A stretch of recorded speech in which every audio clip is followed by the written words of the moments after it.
वक्रतुण्डं महाकाय सूर्यकोटिसमप्रभा निर्विघ्नं कुरु मे देव सर्वकार्येषु सर्वदा मंगलम भगवान विष्णु मंगलम गरुध्वज मंगलम पुंडरीकाक्ष मंगलाय तनो हरि। शंकर शंकर हर हर शंकर शंकर शंकर जय जय शंकर।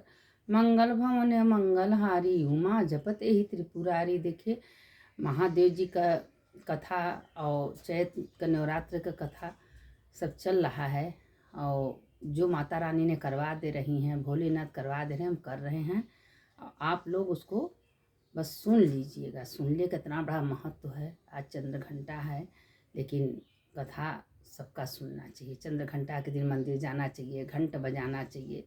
उससे माता पार्वती बहुत खुश होती हैं। कहती हैं कि जो आज मेरे मंदिर में आके घंट बजाता है उसके ऊपर तो हम बहुत बड़ा कृपा कर देते हैं। तो देखिए भगवान जो हैं शंकर जी हैं, कोई बात पार्वती जी से कहते अर्धांगिनी, आधा अंग पार्वती रहती है, आधा शंकर जी रहते हैं। ये इतना तपस्या माता पार्वती जी की थी कि इस बार शंकर जी से वचन ली थी कि शंकर जी से कभी बिछोह नहीं होगा। तो इसीलिए ये चंद्र घंटा में लेके माता का ही सब रूप है। 9 दिन का रूप, वैसे तो माता का 51 रूप है और सब पार्वतीय का रूप है। तो इसीलिए कहते हैं ना कि जब भी माता का दिन आवे तो माता का भोलेनाथ का दोनों का कथा सुनना चाहिए। इसे सुनने से क्या होता है कि आपके मन में शांति होती है, आत्मा खुश होता है। अब वही पार्वती जी से भोलेनाथ बता रहे हैं कि ये पार्वती देखिए, एक ब्राह्मण था और उसकी पत्नी थी, बहुत बहुत वो आलसी था। इतना आलसी था कि उसकी पत्नी जो कुछ कहती थी वो सो जाता, कोई काम धंधा करता ही नहीं था। बस एक अच्छाई उसके मंत्र था कि भोलेनाथ का, पार्वती का जी का पूजा वो बहुत करता था। कोई भी मंदिर में जाता था तो भोलेनाथ को दीप देना, पूजा करना, अपने घर में भी ओम नमः शिवाय दिन भर ही करता था। कोई काम धंधा नहीं करता था, नहीं आलस्य था। लेकिन भले वो आलस्य था लेकिन भगवान शंकर का तो पूजा तो करता था ना। भगवान को पकड़ के रखा था। लेकिन क्या हुआ एक दिन कि उसकी पत्नी कही जाइए आज खेत को देखो के आइए, नहीं तो हम खाना नहीं देंगे। तो नहीं कुछ बोला, जाके ढें ढें करके सो गया। अब इतने में क्या हुआ, जैसे गधा ढें ढें करते ना उसी तरह करता था।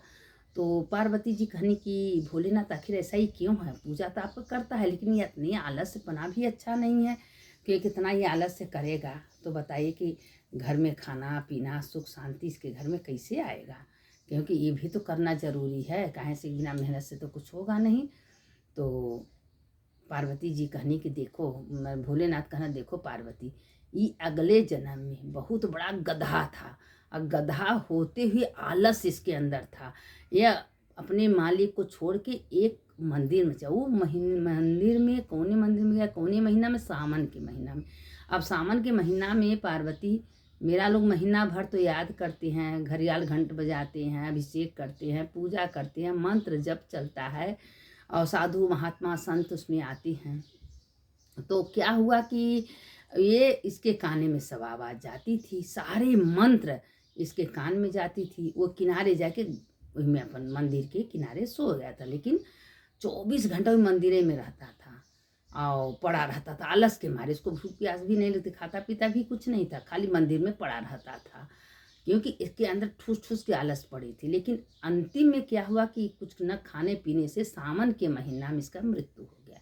जब मृत्यु हो गया वो मंदिर में, शिव के मंदिर में, तो इसको तो मेरे लोक में आना था। तो इसको फिर मानुष तन मिला और मानुष तन में ब्राह्मण के घर जन्म लिया, ब्राह्मण कुल में जन्म लिया। और वही आलस इसके अंदर, पुनर्जन्म का आलस इसके अंदर है। देखिए कोई भी काम हम करते हैं मन से तन से, या कोई बहुत पढ़ाई में अच्छा रहता है या कोई भगवान की भक्ति में अच्छा है, तो हमारे पुनर्जन्म के कर्म से ही होता है। इस जन्म में कुछ भी होने वाला नहीं है, क्योंकि अगर हम अच्छा कर्म नहीं किए हैं तो मेरे अच्छे कर्म में मेरा मन नहीं लगेगा।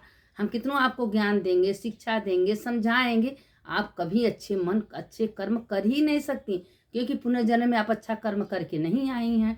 आप वो गधा का ही दृष्टांत देख लीजिए कि गधा क्या था कि इतनी आलस्य था। लेकिन ब्राह्मण के घर में भी, लेकिन भगवान के मंदिर में उसको शरीर छूटने से भगवान में तो उसका बहुत मन लग रहा था, पूजा कर रहा था, आरती कर, लेकिन आलस्य उसके अंदर ठूस ठूस के भरा था, कोई काम धंधा नहीं करता था। तो जो कुछ हमारे अंदर है, भक्ति होता है, श्रद्धा हो, विश्वास है, या अच्छे कर्म हम कर रहे हैं या बुरे कर्म, मेरे पुनर्जन्म का ही कथनानुसार अगर बुरे कर्म करके आए हैं तो हम बुरा ही काम करेंगे। कितनों आप समझाइए, ज्ञान दीजिए, संस्कार दीजिए, लेकिन हमारे अंदर जो पुनर्जन्म का कर्म है वही हम करेंगे। अगर हमारे अंदर कुकर्म करना है तो हम कुकर्म करेंगे, क्योंकि पुनर्जन्म में करके आए हैं तो वही लक्ष्य रहेगा। अब अच्छे कर्म किए हैं तो उस अधूरा काम जो बाकी था वो पूरा करने के लिए है, क्योंकि जाना देखिए सबको है, कोई 50, कोई 60, 70, 80, 100 में जाना सबको। पृथ्वी घूमने के लिए भगवान भेजे हैं। जैसे बड़े बड़े होटल में हम लोग जाते हैं तो आज होटल में रहते हैं, कल खाली करना होता है ना, इसी तरह हम लोग को यहाँ भेजे हैं भगवान कर्म करने के लिए। जाओ तुम मानुष तन में अपना कर्म करो, करने के बाद तुम मेरे लोक में आना है। तो ये कभी मान के मत चले कि मेरा कुछ है, ये माने सब भगवान के घर दिए हैं, भगवान पहनने को दे रहे हैं, भगवान खाने को दे रहे हैं, भगवान रहने को दे रहे हैं। भगवान का धन्यवाद मनाइए कि हे भगवान, आप आपके घर में हम रह रहे हैं, आपका दिया खा रहे हैं, आपके दिया पहन रहे हैं, और आप ही का धन्यवाद मनाए। क्योंकि किराएदार खाली करते तो अपना सामान ले जाते हैं, लेकिन जब ये शरीर खाली का, एक कानी कौड़ी नहीं जाएगा, सब इसी जगह रह जाएगा। जाएगा आपके साथ तो क्या, आपका कर्म, आपका धर्म, आपका भक्ति, आपका भगवान का भजन, आपका भगवान का कीर्तन, ये आपके साथ जाएगा। पहले धर्म जाएगा, उसके बाद आत्मा जाएगा, क्योंकि आत्मा ही परमात्मा है। ये सोच लीजिए, जो कुछ आत्मा न कभी मरती है, न जीती है, न काटती, कुछ नहीं, मरता है शरीर।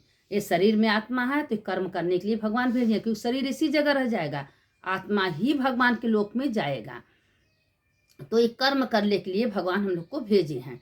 तो अब वो ब्राह्मण तो भगवान का भक्ति करता था, लेकिन एक दिन भगवान के सामने उसकी पत्नी उसको बहुत डांटी, बैठ के लगा रोने चिल्लाने जोर जोर से। भगवान को आ गई दया, भगवान एक बालक के रूप में प्रकट हो गए, पूछ लिए, क्या ब्राह्मण तुमको क्या चाहिए? कहे प्रभु ऐसा कोई चमत्कार कर दीजिए कि हमको कोई काम करना ना पड़े, अपने आप सारा काम हो जाए। भगवान कहे ठीक है, तुम इतना मेरी भक्ति कर रहे हो तो भाई तुमको देना पड़ेगा। अब भोलेनाथ ने क्या किया कि एक छोटा सा त्रिशूल दे दिए। और त्रिशूल दे दिए, वो त्रिशूल क्या करता था कि कहा त्रिशूल से जो तुम मांगोगे तुमको मिल जाएगा। अब वो त्रिशूल से क्या किया कि उसमें खाना एक कोनो बर्तन में रख देता था, कहता त्रिशूल से हमारे पास खूब अच्छे अच्छे भोजन आ जाता था।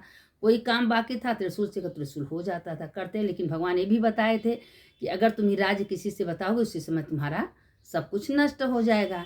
लेकिन अब एक दिन सोया था तो कहा कि हे भगवान त्रिशूल, खूब अच्छे अच्छे पकवान मेरे सामने आ जाए। उसके सामने खूब अच्छे अच्छे पकवान आ गया।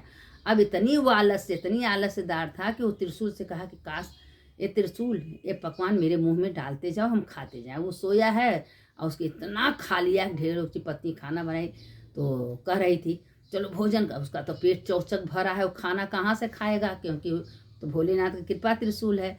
और उसकी पत्नी लगी चिल्लाने, चल रहे कि नहीं खाना खाने के लिए। अब उसने अंत में बता दिया, अब उसी समय त्रिशूल गायब।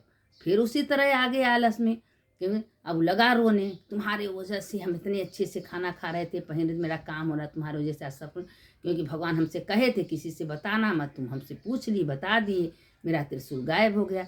तो कहें तुम्हारे करने का फल है, तुमको कितना दिन तक आलस्य से तुम काम करो। भगवान कहते हैं कर्म करो, कर्म का फल तो भगवान देंगे। तुम्हारे घर में सारे राशन भरा है, क्या तुम नहीं बनाओ तुम्हारे मुंह में भोजन जाएगा? नहीं ना जाएगा, तुमको बनाना ही पड़ेगा।